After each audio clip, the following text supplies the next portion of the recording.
We can now speak to Jan Achakzai, former Information Minister of Balochistan in Pakistan and geopolitical analyst.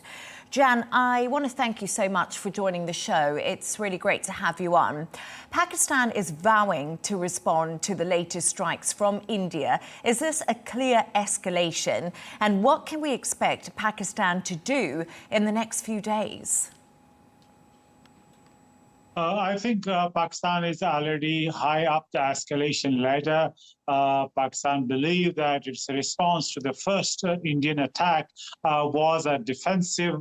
It was reacting to particularly the aerial attacks that we have seen, and Pakistan says that around 5 aircraft of India have been downed, including their human vehicles like the drones.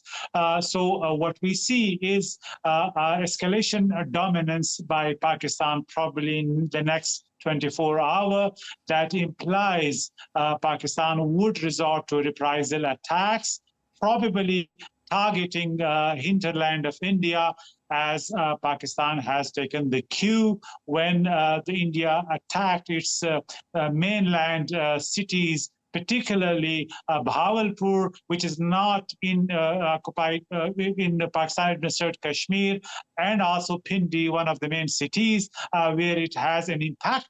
So I think Pakistan will go for some infrastructure attacks within India's hinterland. India points the finger of blame at Pakistan for what happened in Kashmir in the region in April because of the accusations against Pakistan for backing, funding and giving sanctuary to terrorist organizations. What is your reaction to this? Well, I think it's more a fictional narrative that India has adopted, given the fact that it was not prepared to share evidence with any country, whether it's its own friendly countries like the US and even the UN. So there is no transparent investigation into the allegation of Indians' claim linking Pakistan with the terrorist attack in Indian-occupied Kashmir. But what we have seen is Indian hegemonic attitude in South Asia. It's a typical copying and borrowing from the playbook of Israel we have seen in Gaza. So this is why we believe, that the overwhelming thinking in Pakistan is that India is believe in some sort of territorial expansion, civilization expansion, and its extremism, which is Hindu extremism called Hindutva, is basically, it really believes that the whole South Asia is part of the Akhand Bharat idea. So this is why Pakistan believes that hegemony is being asserted by India. So Pakistan has to face an hegemonic India. This is why Pakistan will establish deterrence after the first attack by India last night. Are you saying that, in your mind, India wants to take over Kashmir completely? Is that what the thinking right now in Pakistan is? Well, India does not believe Pakistan's 32% of borders. So they claim Pakistan's almost 32% of the borders. So really, Pakistan believes that the strategic threat emanates from India. And given its relations that have gone sour with not only Pakistan, but Bangladesh, Nepal, Sri Lanka, Bhutan, and all the neighbors that India has, the only playbook that India wants to use it is to browbeat its small neighbors, where it has an overwhelming size in terms of military, in terms of economy and other areas, 10 times these small neighbors, including Pakistan. So this is why the threat cannot be from Pakistan to a 10 times bigger country called India, which really believe that it's an emerging third power after China and America in this part of the world. These are two nuclear nations. Who holds the largest arsenal? And if they go to all-out war, what purpose does this serve either country? Well, I think this is for the bigger country, particularly like India, to ponder upon any aggression against Pakistan linked with its domestic political campaigning, which we are saying it in Bihar, attacking Pakistan. Whenever we have this sort of incidents, we have seen a pattern. After several weeks or months, we have seen some political campaigning within India. So the domestic politics has led India to externalize its issues against Pakistan, and also the latest incident of holding this water treaty in abeyance is particularly an act of war. And last night's aggression against Pakistan was also an act of war against what Pakistan believes is a sovereign country and its territorial integrity. This is why it's not a two-way street.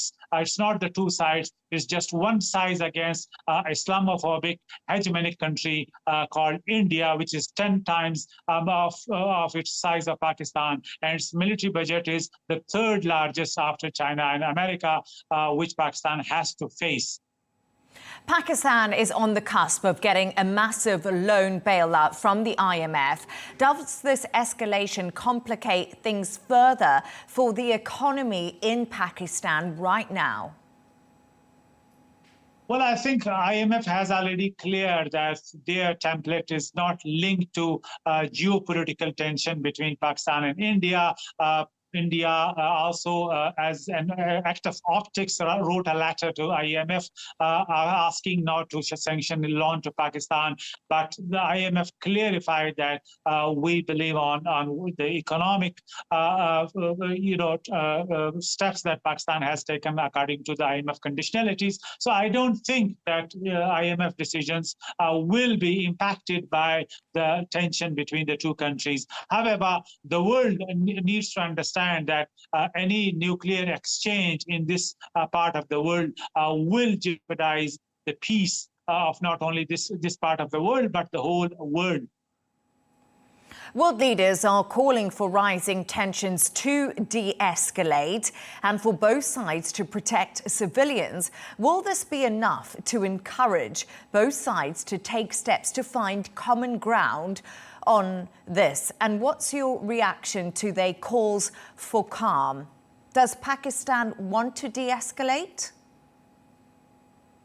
Well, I think Pakistan was within its right when it said that let's have a transparent investigation into the allegations against Pakistan in Indian-occupied Kashmir, and India did not buy that proposal, where it was enforced by the UN, by the US, and all the allies of the India, where it did not condemn Pakistan for the allegations linking Pakistan's hand in this incident in Kashmir. So what happened was that India unilaterally attacked Pakistan last night. As a result, Pakistan is left with no option but to ensure to establish its deterrence against overwhelming force of India. So I think the next step that Pakistan is about to take will simply ensure that India would not, next time browbeat Pakistan through mere allegations, because we have seen this pattern, and in future,